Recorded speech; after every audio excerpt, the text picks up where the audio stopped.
Bonjour à tous. Nous nous retrouvons aujourd'hui pour poursuivre le cours sur les grandes découvertes et l'exploration du monde avec le grand 2, la mise en place d'une première mondialisation. Alors on a vu précédemment que les Européens partent à la découverte du monde, font des voyages d'exploration et ces voyages aboutissent à une première colonisation, à une première exploitation du monde, que ce soit des territoires ou des populations. Aujourd'hui, dans ce grand 2, ce que l'on va voir, c'est en quoi ce déploiement des Européens dans le monde va mettre en place, en fait, un phénomène que l'on connaît encore aujourd'hui et qui s'est développé depuis, la mondialisation. Alors, dans un premier temps, je vous invite à mettre sur pause l'enregistrement et à réfléchir sur ce qu'est pour vous la mondialisation, qu'est-ce qui l'incarne.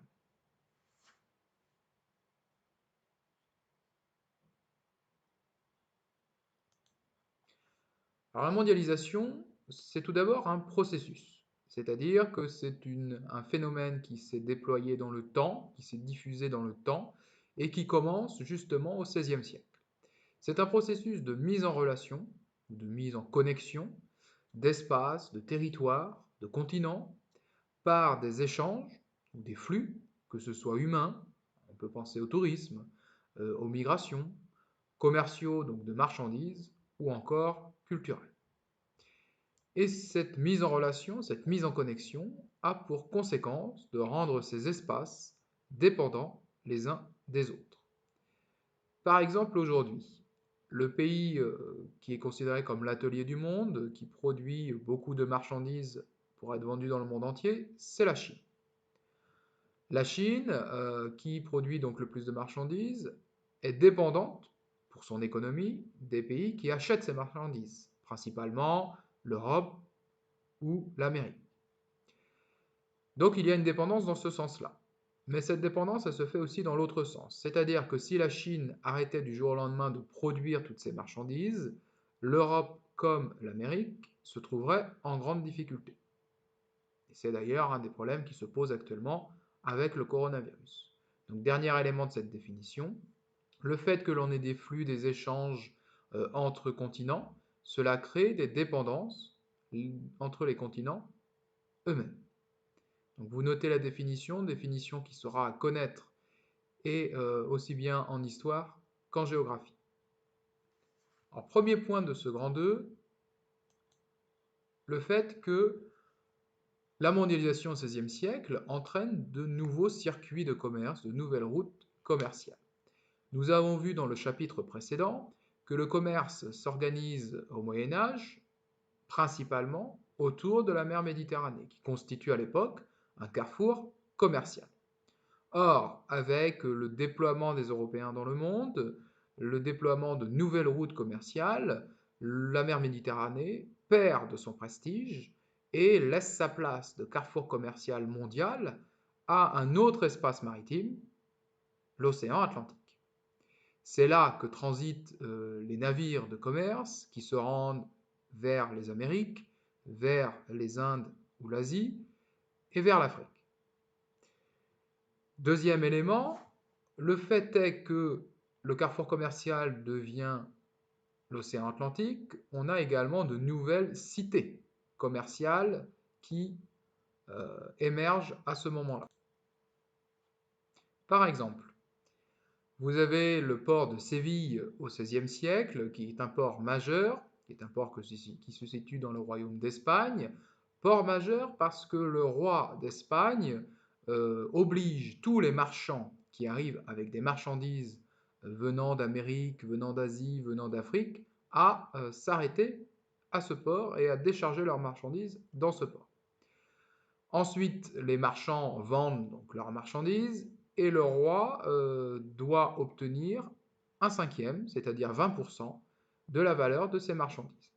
Alors la particularité de Séville, comme vous le voyez ici, c'est que c'est un port qui ne se situe pas sur le littoral directement. C'est un port qui est relié au littoral, à l'océan Atlantique, par un fleuve. Donc les bateaux que vous voyez arriver ici remontent le fleuve et déchargent leurs marchandises sur les quais, sur les embarcadères. Les individus que vous voyez au premier plan ici sont principalement des marchands qui viennent négocier le prix des différentes marchandises qui arrivent en Espagne à ce moment-là.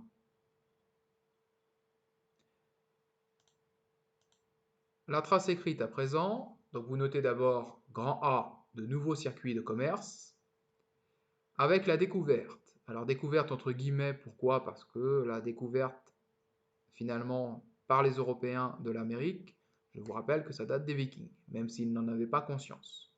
Donc avec la découverte et l'exploitation de l'Amérique, le commerce européen est profondément bouleversé. 2 points.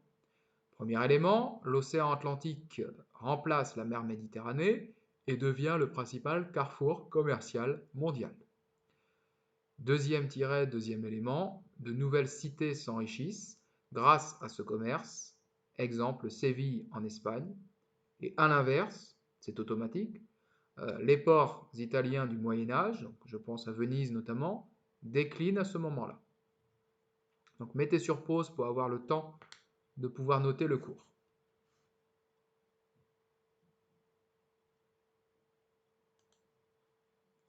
Alors qui dit échanges commerciaux, nouveaux circuits de commerce, dit également nouveaux acteurs de ce commerce. Donc vous allez réaliser le schéma suivant, qui est un schéma des échanges commerciaux au XVIe siècle, dans votre cahier, en notant les 3 acteurs de ce commerce, l'Amérique à gauche, l'Europe au centre, l'Asie à droite. De l'Europe à l'Asie, de l'Europe à l'Amérique, vous faites une flèche dans ce sens, une seconde flèche en dessous de l'Amérique à l'Europe, une flèche de l'Europe à l'Asie et une flèche de l'Asie à l'Europe. Pourquoi? Tout cela pour vous montrer que les échanges se font dans un sens et dans l'autre. Si ce schéma place l'Europe au centre, c'est tout simplement parce que l'Europe sert de point de contact, de point de jonction entre le continent américain et le continent asiatique.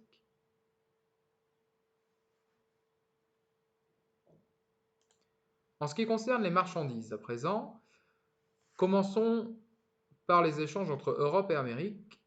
L'Europe emmène en Amérique du blé, du vin, des vêtements ou encore des outils. Pourquoi? L'Amérique est un continent qui est colonisé, qui va servir pour les plantations, qui va servir pour les mines d'or et d'argent, et il faut faire vivre ces colonies. Pour les faire vivre, il faut leur donner à manger, donc du blé. Il faut leur donner à boire, donc du vin. Il faut également vêtir les colons, les esclaves. Donc on emmène en Amérique des vêtements. Et pour exploiter les terres, pour exploiter les mines d'or et d'argent, il faut aussi des outils. A l'inverse, l'Amérique vend à l'Europe ou emmène en Europe du sucre, du café, du chocolat, de l'or et de l'argent. Avec ces échanges, on voit très bien que l'Amérique est colonisée et que l'intérêt de l'Amérique pour les Européens, c'est de produire des biens, des marchandises qui n'existent pas alors, à ce moment-là, en Europe ou très peu. Tournons-nous maintenant de l'autre côté, les échanges commerciaux entre Europe et Asie. L'Europe emmène en Asie de l'or et de l'argent, le même or et argent qui vient en fait des Amériques, et en échange ramène en Europe des épices, de la porcelaine ou encore de la soie. Je vous rappelle que l'Asie est alors le continent le plus convoité. Après tout, Christophe Colomb est parti en 1492 pour trouver une nouvelle route menant vers l'Asie. À l'époque, les épices se vendent extrêmement cher en Europe. Donc ce sont des biens, des marchandises précieuses. Donc, mettez sur pause pour avoir le temps de recopier le schéma.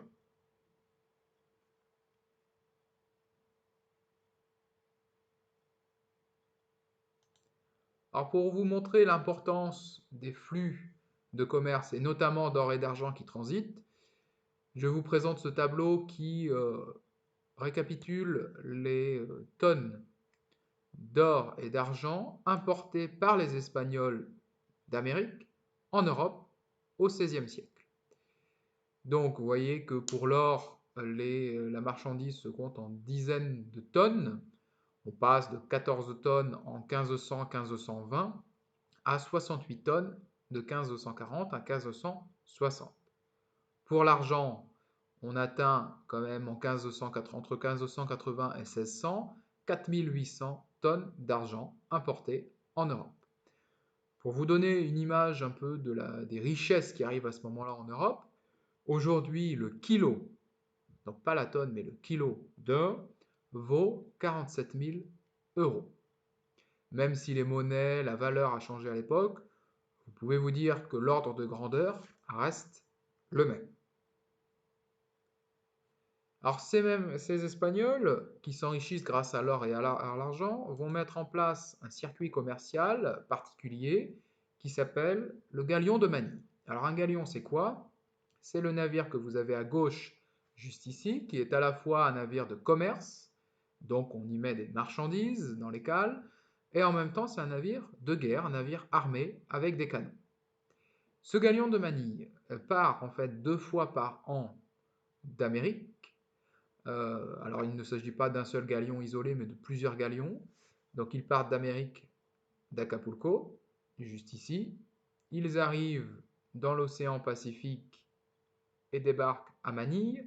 À Manille, ils procèdent à un échange, ils échangent leur or et argent contre des épices, de la porcelaine, de la soie asiatique. Une fois que les galions sont chargés en marchandises, ils repartent dans l'autre sens, donc ils reviennent en Amérique, déchargent la soie, la porcelaine, les épices à Acapulco, et un second navire part d'Amérique pour rentrer en Europe, vendre toutes ces marchandises, notamment à Séville. Donc vous notez que les Espagnols s'enrichissent, particulièrement grâce aux gisements d'or et d'argent trouvés en Amérique du Sud. 2 fois par an, des galions espagnols faisaient la traversée entre le Mexique et Manille pour échanger l'or et l'argent d'Amérique contre les produits asiatiques. Mettez sur pause pour avoir le temps de noter le cours.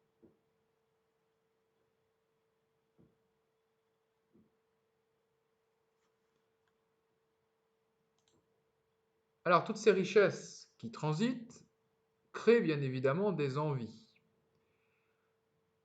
Et donc, apparaît à ce moment-là une piraterie en Amérique, piraterie qui existait déjà en Méditerranée au Moyen-Âge, mais qui cette fois-ci se déplace en Amérique. Dites-vous que dès lors qu'un espace dans le monde concentre des flux de commerce et donc des richesses, vous avez forcément l'apparition d'une piraterie. Et c'est la piraterie très célèbre des Caraïbes qui apparaît alors à ce moment-là. Alors, on fait une petite digression pour que je vous présente quelques-uns de ces pirates et quelques-unes des idées reçues que l'on a sur eux. Vous avez par exemple le plus célèbre pirate, on avance un peu dans le temps, au XVIIIe siècle, Barbe Noire, qui est en fait à l'origine un marin britannique qui qui a créé une vraie peur chez les marins européens à ce moment-là, de par sa violence.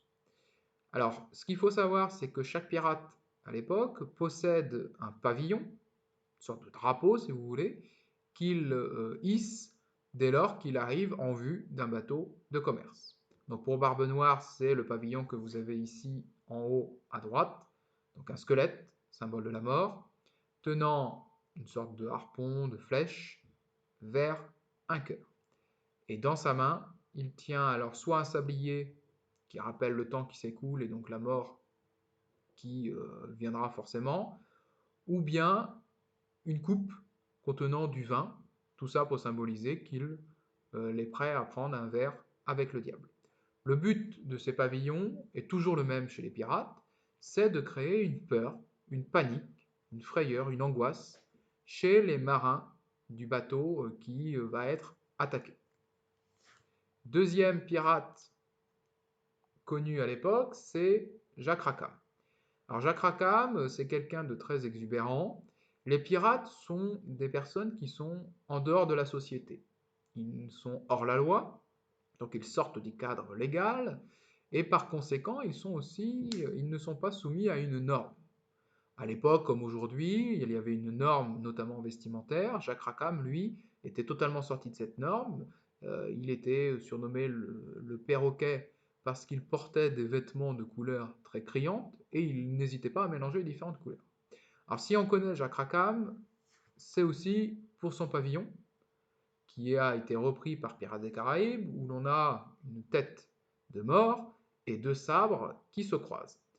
Alors ce pavillon, qui est souvent l'archétype du pavillon des pirates, n'est en fait réservé qu'à lui. Chaque pirate a son propre pavillon. Vous notez à présent que ce commerce dont on a parlé est à l'origine de convoitises, conséquence, l'apparition de pirates dans les Caraïbes.